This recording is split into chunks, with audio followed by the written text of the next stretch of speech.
Hey guys, this is Coach Derek, co-host of the Soapboxing Podcast. Man, ever since I found this Anchor app, I tell you, podcasting has become a lot simpler and a lot easier to do.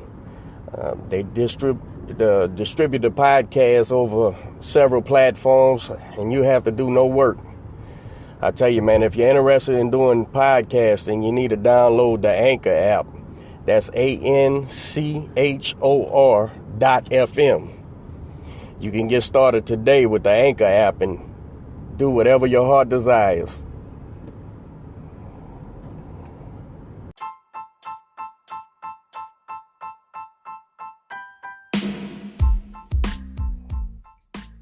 Hey guys, this is Coach Derek. I want to give a shout out to our new sponsor, Pueblo Boxing. Y'all be sure to check out Pueblo Boxing. They have unique and high quality boxing gear and novelty gifts. You can find the gear at soloboxing.com. That's SOLO boxing.com. Check it out, man. They do quality work.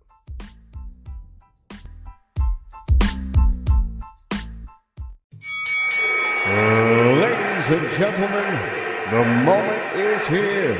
The main event of the evening. I'm Jeremiah Gallegos, your world-class ring announcer, to introduce Soapboxing Podcast. And now, to introduce your host, Derek, a.k.a. Coach. And across the ring, introducing Manny Fresh. And now, ladies and gentlemen, it's golden time. Time to tune in.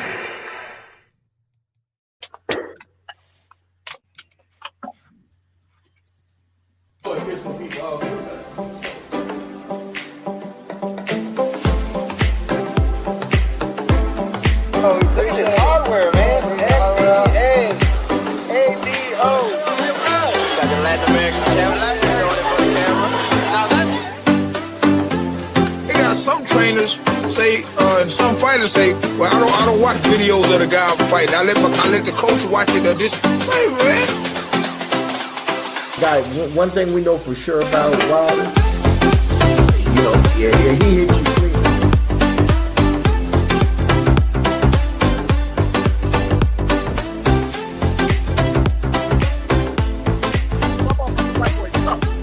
Right, and this woman whooped the whole world twice. The whole world. Good morning. What's going on, YouTube? It is your boy Manny Fresh, along with the Big Bad Wolf, Derek. What's going on, man? We are live in another episode of Soapboxing Podcast, live here in Houston, Texas, and we are super excited. We missed you guys last week. We were busy taking care of business, though. Congratulations to the Houston Hitman, Robert Redmond, for bringing home the belt, the ABO Junior welterweight title. It was a phenomenal show. Shout out to his opponent as well. They both showed up and put on a great show, man. So today we are super excited.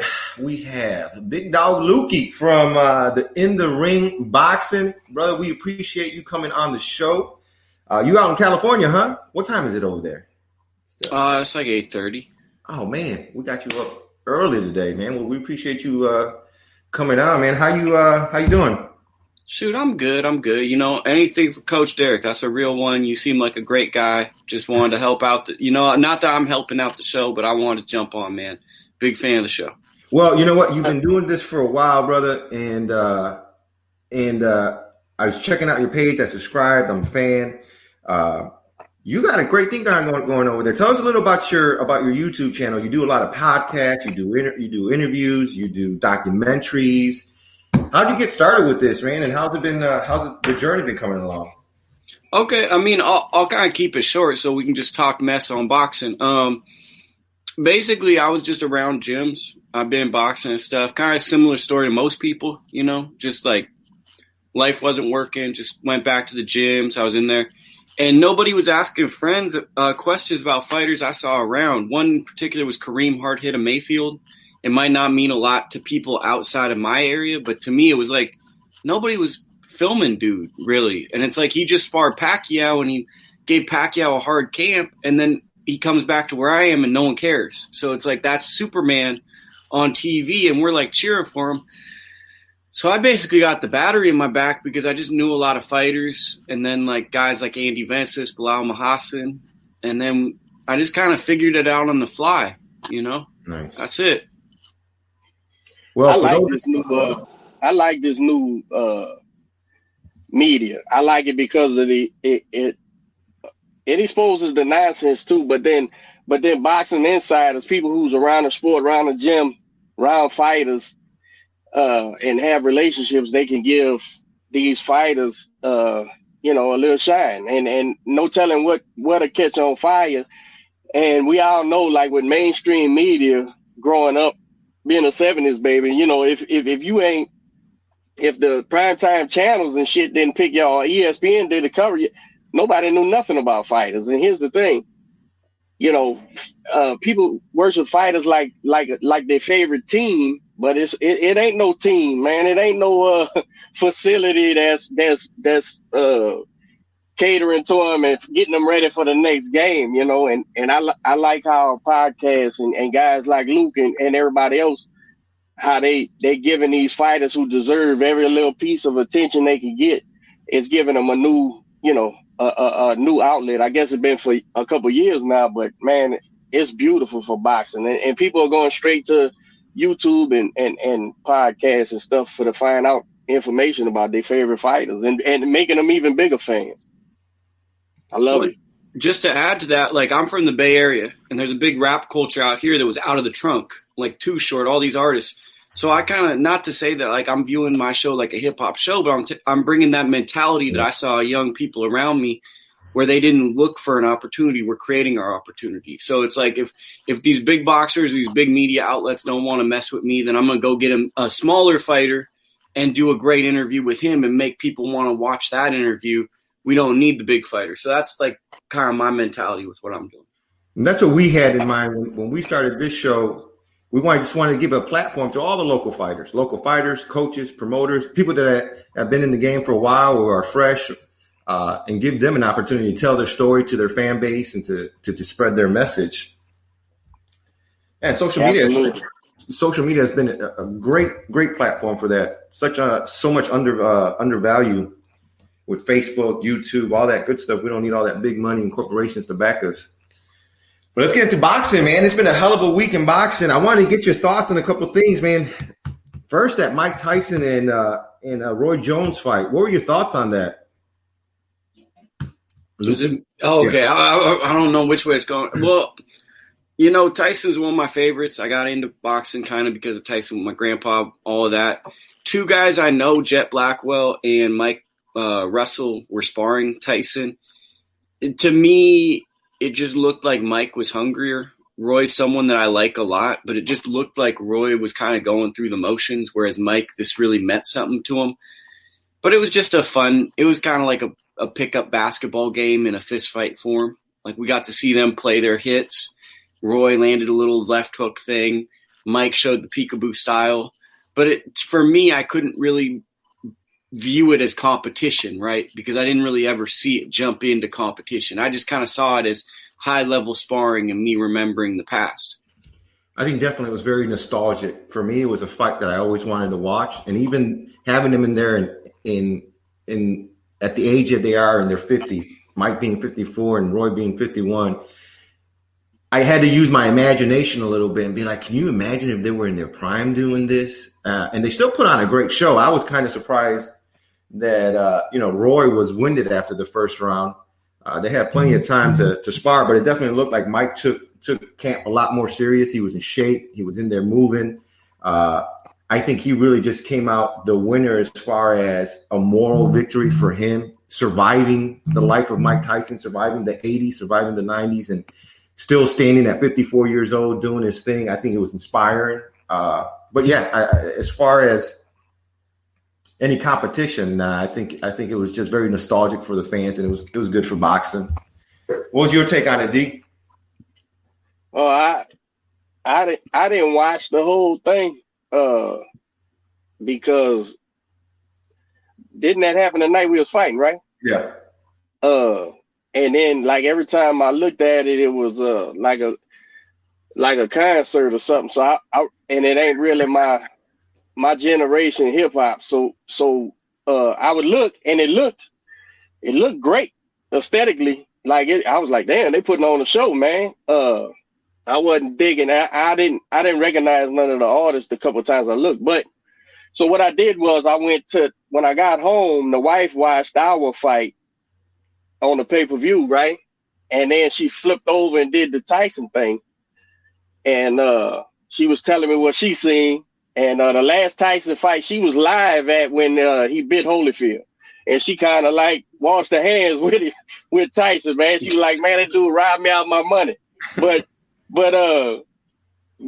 still nostalgic. I mean, everybody, the amount of pay-per-view buys shows you how huge Tyson was and how crossover he was. Now, I'm sure that reality guy brought a bunch of fucking views and maybe them rappers and shit too. But Mike Tyson is the star of the show. And the thing is, I'm looking at it and I'm like, Mike did better than his last couple fights. He tried to fight. He was throwing shots, but it ain't like he's going to back up and stick and move anyway. Just Tyson being in there, if he tries, it's going to be fun. Kudos to Roy Jones. Like you said, he wasn't in the best shape, but he wasn't a champion because of his his scientific prowess in boxing anyway. He was just so much better athletically than everybody. So he survived. He stood there, he threw punches, man. I like the fact that Mike tried, and Roy tried too. I like the fact that they was like he said, call it a upper echelon sparring or not, but they was trying, man, and that's all you could expect from a 54, 52, however old they were. They could have shit the bed and didn't show up, but they showed up and fought, and I enjoyed it. You brought up the undercard, Jake Paul. What a knockout! What are y'all thoughts on this kid, Lukey? I mean, look, I live in reality, and Jake Paul is one of the 5 biggest stars in boxing. Now, the thing about it is, I'm not saying he's one of the 5 most talented fighters. I'm not saying he's one of the 5 most deserving, but I also live in reality and understand there's a lot of girls, random people that tune in that don't tune in to see regular talented fighters.